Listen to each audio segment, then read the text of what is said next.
Hey there, this is Betsy Veldman for Papertrey Inc. and it's another Make It Monday, and today I'm going to show you how to make some embellishments using clay along with your Papertrey stamps and dies.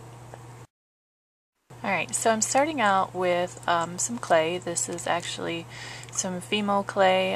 You can use any brand. I've also had really good luck with the Primo Sculpey clays. Most of them need a little bit of kneading to get them soft enough so that you can roll them out and create something with them. So you just use your hands and just kind of knead it like a little ball of dough. I'm going to be using some tools from a clay kit, but you can use household tools as well. This is just a little piece of tubing to act as to roll out the dough. I'm sure you could use a little rolling pin or just a piece of tubing from around your house as well. So I'm going to just roll this piece of clay out. It doesn't take a lot. I roll it out pretty thin. About an 1/8 to a 1/16 of an inch thick is actually all you're going to need. And I'm going to take a die. This is a die from the Sweet Life set, and I'm just going to press it into the clay. Make sure it's in there really good. And then I'm going to take a tool. This is also from the clay kit, but I'm sure you probably have something around the house that would work just as well. You could use a paper piercer, or even a large needle would work. And what I'm going to do is I'm going to just go around the edges of my die with this tool and just cut away the excess clay. And I probably should have mentioned too, I'm working directly onto just an old cookie sheet, and this is what I will be baking it onto. You want to work directly onto the surface so that you don't have to transfer it from one place to another.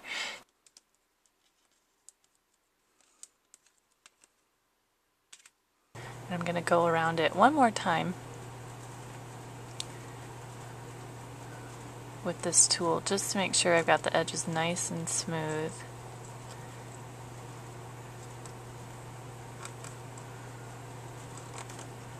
The smoother you can get it, the better.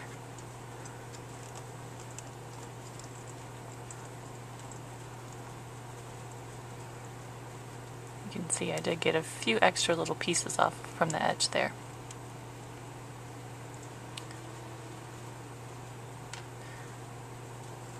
Alright, now I'm going to just get my fingernail underneath the edge of that die and just pull it up.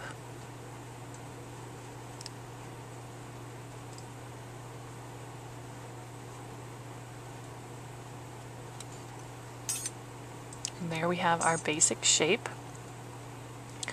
Now I'm going to take the stamp that coordinates with that die. This is the rose from the Sweet Life.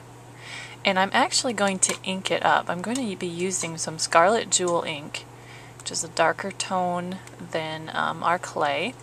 You don't have to ink the stamp. You could just impress it into your clay.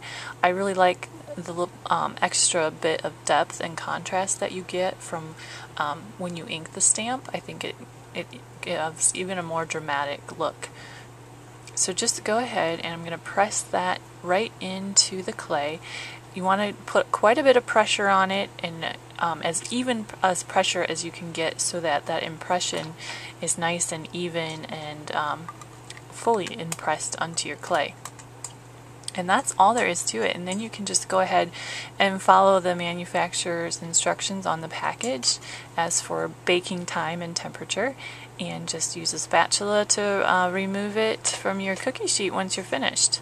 Alright, so I'm going to step away and let that bake, and then I'll come back and show you how to construct our project for the day. Alright, so I'm back and our clay has finished baking and cooled, and I have taken it off the cookie sheet, and I just wanted to show you here a few other ideas. Here is the rose that we just created, and I also made some leaves to go along with it. I used a green clay for this, and the Sweet Life leaf die along with that coordinating stamp, and I stamped the image with ripe avocado ink. Okay, and here I also wanted to show you, this is a butterfly I created, and I actually stamped, this butterfly is from the Butterfly Dream set, and the coordinating die, and I actually stamped with fresh snow ink onto the pink clay for that image. So just, you can use different combinations of colors, you know, different clays, different inks to get different looks. Alright, so let's move on to the actual project. Now I'm going to take a piece of Sweet Blush cardstock. This is a 4" by 5¼ piece of cardstock, and I'm going to stamp the background with the chicken wire stamp from Background Basics Farm and Barn, and I'm using Hibiscus Burst ink. And I'm just going to fill up this background cardstock with the pattern.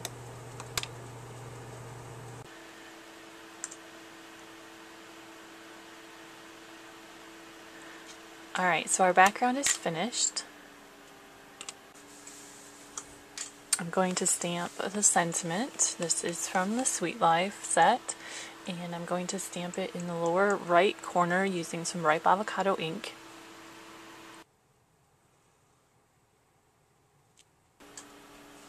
And then I'm going to add a die cut. I have a pattern paper die cut, which I cut using one of the 1/2 dies. And I'm going to punch a hole in the bottom because we're going to run some ribbon through there.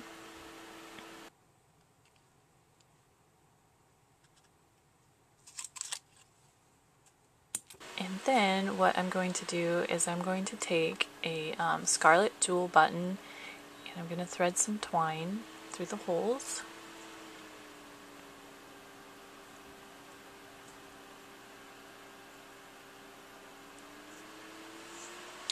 And then I'm going to tie that around some Harvest Gold saddle stitch ribbon, leaving a little bit of a tail on one end. Tie that nice and tight around there. Just knot it to make it nice and secure.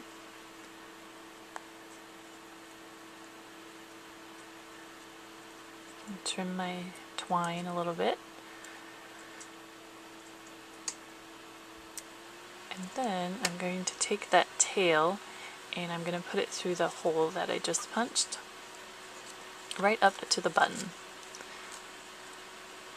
The button just acts as a stopper there for the ribbon. I'm going to notch that into a V on the end.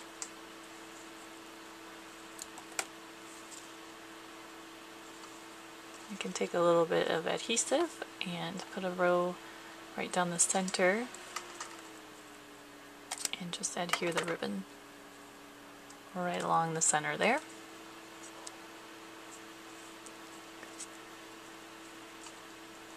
And then we'll put a little adhesive on the back side of our 1/2 die and a little bit along the top of the ribbon.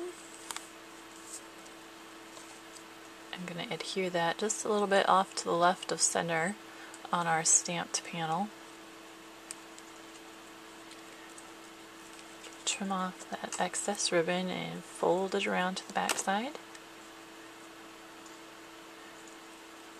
And I'm going to adhere this panel to a Harvest Gold card base.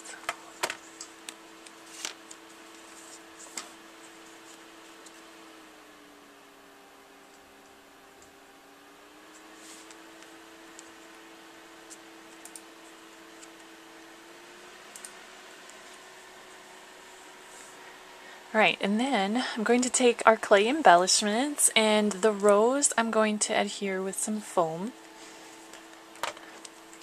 So just trim a couple pieces of that. Put those on the back side for a little bit more dimension. You could adhere it just right to the card, but I want to layer my leaves underneath the rose as well. So I'm going to pop it up a little with a little bit of foam.